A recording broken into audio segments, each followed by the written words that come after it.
আমি যেভাবে উস্তে রান্না করি আপনারা যদি সেম প্রসেসে রান্নাটা করেন তাহলে কিন্তু একদমই তেতো হবে না। আজ আমি জিওল মাছ দিয়ে এক পোয়া উস্তে রান্না করে জায়গায় বসেই খেয়ে শেষ করে ফেলছি। আপনারা বিশ্বাস করবেন কিনা জানি না, আমাদের গ্রামে একটা কথা আছে, গান্ডে পিণ্ডে খাওয়া। আজ আমার সেম অবস্থা হয়েছে, এত বেশি খেয়েছি যে জায়গা থেকে উঠতেই পারি নাই। আসসালামু আলাইকুম, আশা করি সবাই ভালো আছেন, আল্লাহর রহমতে আমিও ভালো আছি। তো আজ আমি সরিষার তেলটা দিয়ে রান্না করছি, আর সরিষার তেল দিয়ে রান্না করার জন্য এখানে আমি অনেক বেশি জাল দিয়ে ছাঁচটা উঠিয়ে ফেলছি। কারণ আমাদের তো সয়াবিন তেল খাওয়া অভ্যাস। রমজানের আগে আপনাদের ভাইয়া 6 লিটার তেল এনে দিছিল। পরে ওইটা শেষ হয়ে যাওয়ার পর আমি বাড়ি গেছিলাম বেড়াইতে, পরে আমার মনেও ছিল না, এজন্য আজকে আমি সরিষার তেলটা দিয়ে রান্না করতেছি। আর সরিষার তেল দিয়ে রান্না করার ক্ষেত্রে এরকম ঝাঁজ উঠিয়ে ফেললে কিন্তু আর গন্ধটা লাগে না। এখানে আমি থেতো করা পেঁয়াজ দিয়ে সুন্দর করে ভেজে নিয়ে তারপরে বাটা মশলা দিয়েছি, কাঁচা মরিচের যে পাকা মরিচটা হয় ওইটা দিয়েছি, 3-4 কোয়া রসুন, একটুখানি জিরা দিয়ে পরিমাণ মতো লবণ হলুদ দিয়ে এখন ভাজা ভাজা করে ফেলবো। এই গরমের দুপুরে শুকনা মরিচ খাওয়া একদমই শরীরের পক্ষে ঠিক না। তো এই যে উস্তে রান্নার ক্ষেত্রে কিন্তু এরকম বাটা মরিচ দিবেন। যদি আপনার কাঁচা মরিচের পাকা মরিচটা না থাকে তাহলে কাঁচা মরিচ দিবেন প্রয়োজনে। তো এখন কষানোর জন্য আমি পানিও দিয়ে দিলাম, এখন মাছ দিয়ে দিচ্ছি। তো এখানে আমি একটা মাছ কুটে নিয়েছি, যেহেতু আমি একা খাবো এই মাছ আপনাদের ভাই আবার খেতে চায় না। মাছ আর আলু একসাথে কষিয়ে নিব। আর আজকে টিপসটা ফলো করলে আপনারা রান্না করে দেখবেন একটুও তিতা লাগবে না। আর উস্তে তো কখনোই কষিয়ে রান্না করা যাবে না।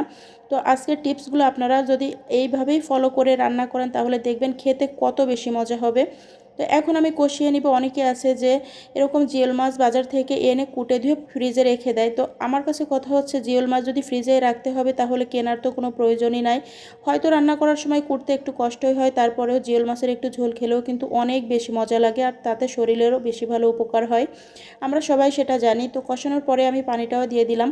বলক উঠলেই এখানে আমি উস্তেগুলো দিয়ে দিব। আর উস্তেগুলো রান্নার ক্ষেত্রে কিন্তু একদমই পরিমাণে পানি কম দিতে হবে, কারণ উস্তে বেশি ঝোল রাখলে ভালোও লাগে না, আর অনেক বেশি জাল যদি হয়ে যায় তাহলে কিন্তু তেতো লাগে। তো পরিমাণ মতো জাল দিতে হবে। আর উস্তে একটুতেই সিদ্ধ হয়ে যায়। আপনার উস্তেগুলো আমি দিয়েছি, আপনারা দেখছেন। যখন কুটবেন তখন ভিতরের যে খোলসের মতো থাকে ওইটা ফেলে দিতে হবে, না হলে কিন্তু তেতো লাগবে। আর দ্বিতীয়ত উস্তেগুলো কুটে লবণ দিয়ে মাখিয়ে রাখবেন। পরে একটু চটকিয়ে ধুয়ে তারপরে এরকম বলক আসলেই দিয়ে দিবেন। দেখবেন একটুও তেতো লাগবে না। এই 3টে টিপস আপনারা ফলো করে যদি উস্তে রান্না করেন দেখবেন যে খেতে কত বেশি মজা হবে।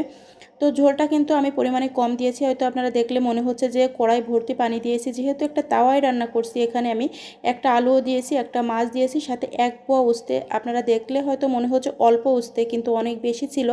আমার কোনো ক্যামেরাম্যান নাই, এজন্য আপনাদের কোটার থেকে দেখাইতে পারি না। আমি যতটুকু পারি আপনাদের সাথে শেয়ার করি। হয়তো নেক্সট কোনো ভিডিওতে আপনারা যদি দেখতে চান তাহলে আপনাদের সাথে শেয়ার করব। এখানে অনেকগুলি উস্তে ছিল।